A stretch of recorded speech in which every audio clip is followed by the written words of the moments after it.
Nasu. So we return to the text. We return to the text.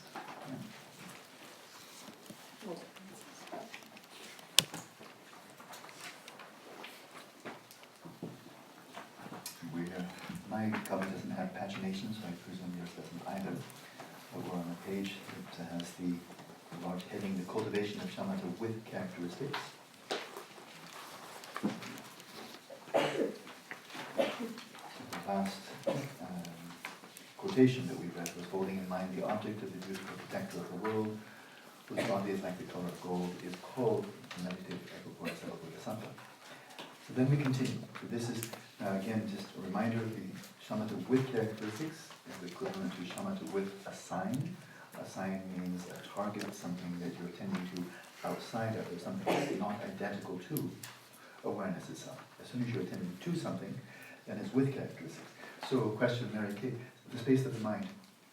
If you're attending to the space of the mind and you're practicing shamatha, is that shamatha with characteristics or without characteristics?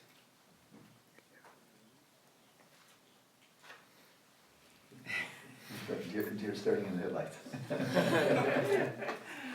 just say something, doesn't matter. You'll be true or false either way. One of the two. Could you repeat the question?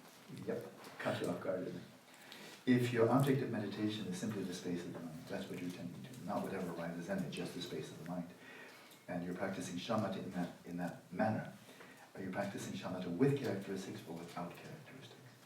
Without. Well, you're 100% wrong, but that was a step in the right direction. And why? Because Ursula, does space have characteristics? No. 2 for 2. Just trying to support you. Completely wrong. David, does space have characteristics? The extension. Yeah, extension. Is it transparent or black or purple? Transparent. Transparent. It has characteristics. That's obvious, isn't it? Yeah. But I would have said no characteristics also.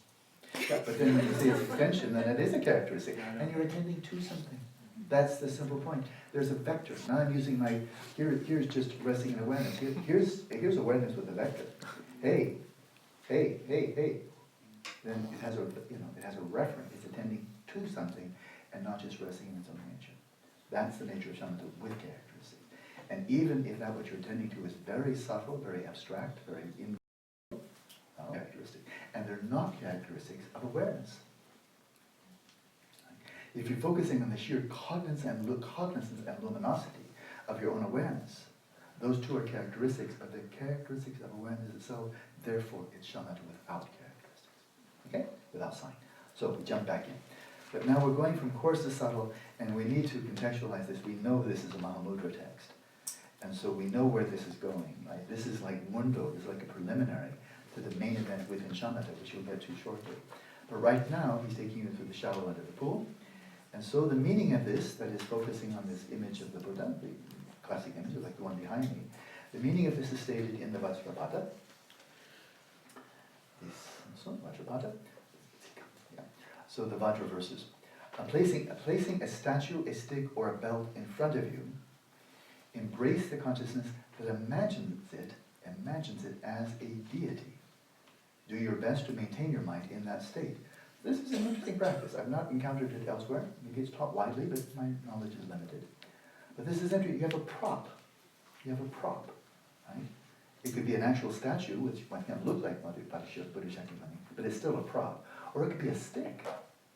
Bear in mind, he's talking to nomads. A lot of them sure could not afford a statue. So, but a stick, yeah, they can find a stick. A bell doesn't look like a Buddha, but it's a prop, right? And then embrace the consciousness that imagines it as a deity. It's a very interesting practice. I've not encountered it elsewhere. So you're taking something that may or may not look much like a Buddha, like a bell doesn't, a Buddha image does, a stick doesn't, but then you superimpose, you imagine it as a Buddha. That's kind of like you have someplace to ground, to anchor your awareness. Okay, here's the prop, and I'm going to imagine this as a Buddha. So the Buddha that appears to your mind, you know it's not in the visual domain. What's in the visual domain is an image of a stick, right? So if you're looking at a stick and imagining it to be a Buddha, then the Buddha that's coming to mind is in the mental domain. That's kind of about to say is really corny, but I just can't resist. Imagine me, here I am, I'm the prop. You ready, Kirsty? Especially the ladies, I'd like you to do this. Imagine me as, you ready? This can be fun. You ready? Imagine me as Robert Redford like he looked 30 years ago. I thought I'd get this one. You can hold that thought. In fact, you can carry it after the session. I know it's a stretch, but you know, he has a head, I've got a head, 2 arms, you know, pretty close. But of course, the Robert Redford that appears in your mind when looking at this gold geezer here is, in some respects, not like the geezer here. So the Robert Redford was appearing there in the space of your mind. Okay, that was fun. Robert Redford, just for a moment. Okay, so the commentary to that, taught by Avalokiteshvara states, sounds like a visionary teaching to me, probably received by Kamachamya himself.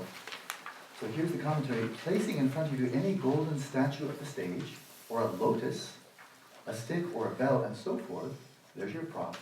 Imagine it as the divine sage, Vajrasattva, Samantabhadra, or as Vajradhara. Divine sage refers to Buddha Shakyamuni. Vajrasattva as a Sambhogakaya manifestation, Samantabhadra or Vajradhara, these are basically synonymous, as Dhammakaya embodiment. So Nimanakaya, Sambhogakaya, Dharmakaya embodiments.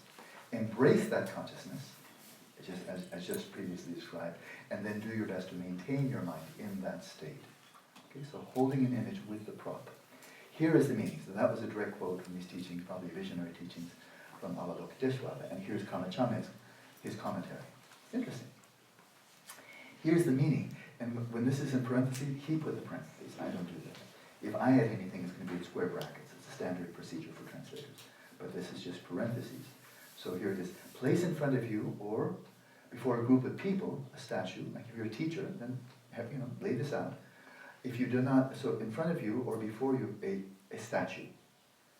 If you do not have one, okay, for poor nomads and so forth, use a pebble, a stick, or a flower. One of those should be available, no matter what the season. For just a few people, place a pebble in front of each one. This is really, I think, real nomad drama, right? Everybody gets a pebble. And there are 4 techniques for sustaining the attention. So there's your prop. It's a pebble. You're out in a nomadic country, they're dirt poor. Give everybody a pebble. And then you attending to that prop, you imagine it sustaining the attention on the Nimanakaya, sustaining the attention on Sambhogakaya, sustaining the attention on Dharmakaya, and sustaining the attention on no object. Interesting, okay? Here, one by one. So the Nimanakaya visualization. Now imagine this statue, the pebble, lotus, or stick, as a small body of the Lord, the Nimanakaya Shakyamuni, just 4 finger widths tall. So you can, well, everybody knows what that is. So that's what you're imagining there, right? Where let's say the pebble is. You're imagining, there's the Buddha Shakyamuni, 4 finger widths tall. They generally encourage you to visualize fairly small, 4 widths is a nice starting point. Focus the attention on that single-pointedly, and just for a moment, keep the attention there without distraction.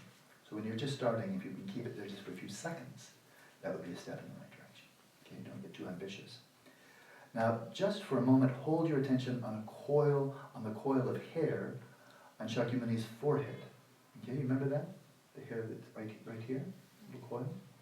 So if you've studied 32 major and 80 minor marks of the Buddha, then that's one of them. So you want to know what it is anyway. So you're holding it there, but now just for a moment, focus now, kind of zoom in. Exactly that. Zoom in and just focus on that coiled hair right here, between the eyebrows. Okay, just for a moment. Now for just a moment, hold your attention on the coil of hair on, so we just did that, yeah, on his forehead. Now for just a moment, focus the mind on the curl of hair on Shakyamuni's chest. I didn't actually know about that. Okay, curl of hair there. So you're bringing it down. Now focus the mind on the Vajra in front of Shakyamuni. Okay, that's secondary visualization. Now hold your attention on Shakyamuni's entire body. So you go focus, and then you go more wide angle and see if you can sustain the mental image of the entire body. The meaning of this is stated in the Bhavanga Yoga Avatara, or entering the meditation of yoga, or the yoga meditation. Cultivate an attraction for the body of the Buddha. That is, it should be something pleasing something attractive to you. So cultivate an attraction for the body of the Buddha, yellow like refined gold, adorned with the major and minor marks, emitting rays of light.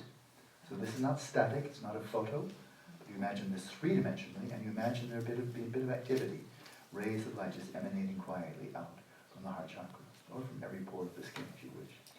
Get rid of desires and afflictions of the mind, keep the body straight and erect. Place in front of you a statue or a painting of such a body. Okay, so there's your prop. If you attend to it continually, you will perceptually see that very form, or all its limbs, and so on. So you're going to perceptually see that form with what mode of perception? Mental perception. Especially if it's just a stone you're looking at, or a pebble. When you observe it, remain firm, without distraction, uninterruptedly, throughout the day and night. Do this continuously you can. If the mind becomes lax or excited, and so forth, or frivolous, just getting sloppy, take delight in yearning for the excellent qualities of a Buddha. Remember that balance. Samadhi and enthusiasm. So when you're doing the practice, you're not getting all enthusiastic about it, you're just doing it. But you start getting sloppy, frivolous, goofing off and so forth, just lackadaisical. Then take a step back from the practice. Arouse the yearning aspiration, reflect upon the benefits of training your attention this way. So get enthusiasm revved up, and then go back to the practice and just do the practice. Take delight in yearning for the excellent qualities of the Buddha. Practice diligently in that way. By so doing, you will succeed. Moreover, if the mind lacking clarity becomes lax and lethargic, direct the attention to the Buddha's crown protrusion, the Ushnisha, on the crown of the head.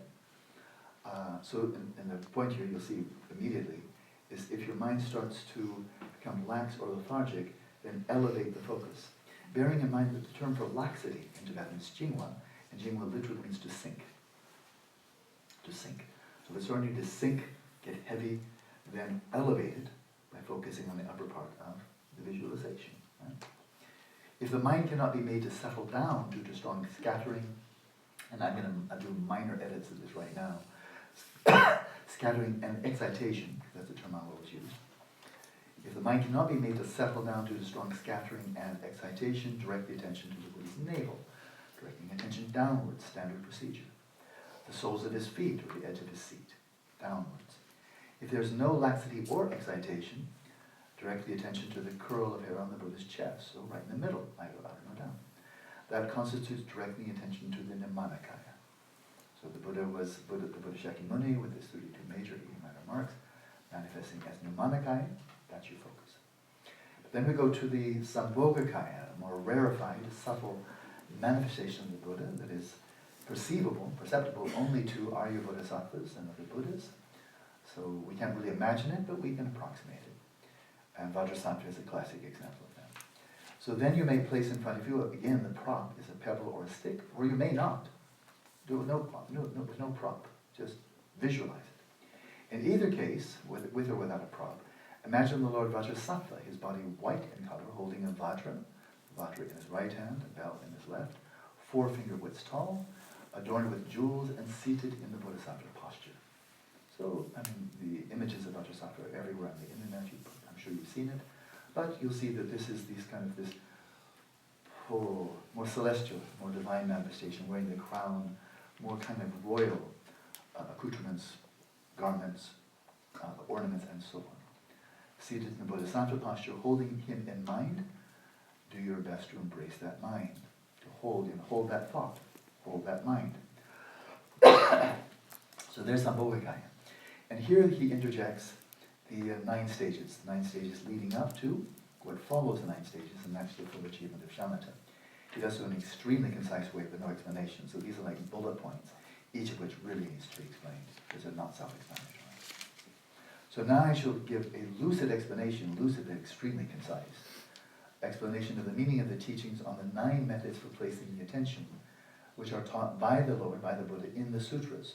So this is not something made up by Tibetans or even by the great Indian Pandits. This 9-fold goes back to the Mahayana Sutras. And there's an abbreviated version in the Pali Canon. I think it's only 5 points. When speaking of methods for placing the attention, they are that indeed, but these are also, they're sequential. One commentator who just didn't understand the material thought that you could just kind of go from 1 to 5 to 4 to 3 to 9 and back to 6 and so forth, completely missed the point.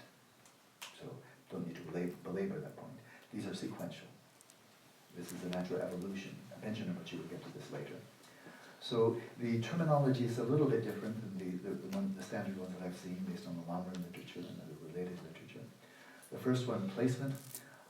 So the initial stage, the entry-level displacement, or I call it simply focus attention, entails focusing the mind single-pointedly on a statue or a stick, etc. So you're able to find your target. Whenever you're able to find your target, maybe the sensations of the breath of the nostril. Can you find it? Have you made contact? If you have, well, then you've achieved the first one. You've just placed it, directed it. Okay, here's the first one. And then the rated at this person for doing something he or she may or may not do in the future. 1-1. I was having a breakdown. But has that ever happened?